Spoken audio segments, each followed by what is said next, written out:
Hi there. Today we're going to be playing with the tool Google Earth.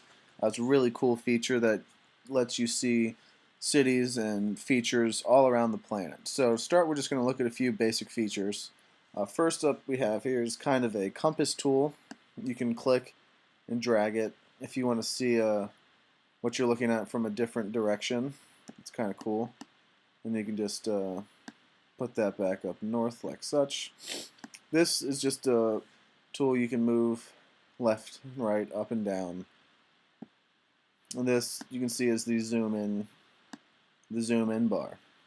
And if you want to zoom in to somewhere, you can just double click and it'll take you closer. So right now let's type in the search bar Blacksburg, VA, because that's where we're at.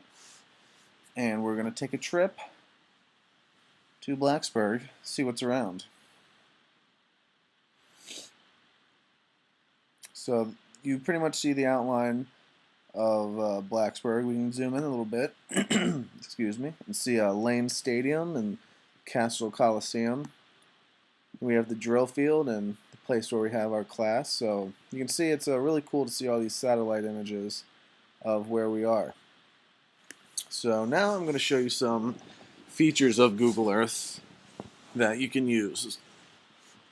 And this is under layers. The first that I have clicked on is borders and labels. If you were to turn that off, you see here Montgomery County in Blacksburg, and then it just has the borders of the county, borders of the state, and the states, etc. So I usually keep that on. And this could be good for a government class talking about voting districts and stuff like that, and just geography, looking at the features of the borders of our states. The next, we have places. Let me zoom in, and here pretty much brings up anything that's of note. So we have like Virginia Tech, us. We have restaurants like Bull and Bones down the street, and just that kind of stuff. So if you zoom in even closer, more will pop up. Like bed and breakfasts, lots of restaurants, shopping, all that kind of stuff. So this is really cool to look at. Then next, if you put photos on, photos from all over the area that people take and submit, put up there. So this is the Duck Pond, 1966. And then we have the inn. So it's just different photos to see a more close-up view. Then you have the roads. So we have the main roads that go through it, like 460. Then we have Main Street. And then we are going to go to Gallery, which has a lot of different tools. And one I want to talk about Ancient Rome 3D, something that I would like to use in my social studies classroom in the future. So let's fly over to Rome.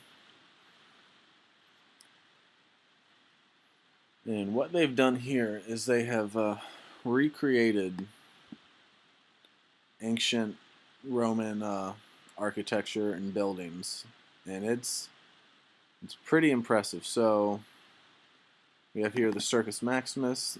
It will show you what it looked like back when it was running.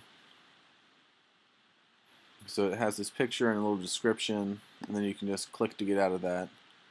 I think the Colosseum is over here somewhere. Yeah, here we go. Then we have the Colosseum. So just a really cool tool here. So we can zoom out. And layers, Gallery has just a lot of these different cool tools. They have one on earthquakes. So you can like zoom out and try and see where earthquakes have occurred. So this could be used in like a science class, so that's kind of cool. And another cool feature we have here, turn earthquakes off. Move down to volcanoes, and let's zoom in and take a look at Mount St. Helens, one of the more famous volcanoes to erupt in the United States, and it just gives more information about it, like what type of volcano it is, the height, and then just talking a bit about the eruption. It'd be used for science. Another one I really like is global awareness. Like for current events for us, you could look at the Appalachian mountaintop removal, and this just has different sites talking about mountaintop removal. So those are some basic features of the layers section. Now I just want to talk about the things up here. So let's get our view back back to normal, and then do that. So if we're going to look at this tool, it's just a place mark. You can put in Blacksburg, VA. You can put a description in where we are. Click OK, and that's kind of the area. I mean, you can move it or get closer to do it correctly, but then it'll be in, it should be, oh, it'll be under places that you want to save. So if you just want to like save a certain area, you could put a place mark down and it'll be there like that. Another thing I really like is the definite type of another science use for this. It's the what do they call it? Shows sunlight across the landscape. So talking about Earth's rotation and whatnot, you go up here. So 3 o'clock today or 2:50, it was light out, but we can see the sun start to go down, and the Earth rotate, and we are now in darkness at the current time of around 6:18. So that's just kind of cool. Definite use in the classroom there. Then if we want to go somewhere else, like the sky, using Google Sky View, we can do that. Check out different constellations. We can go to the moon.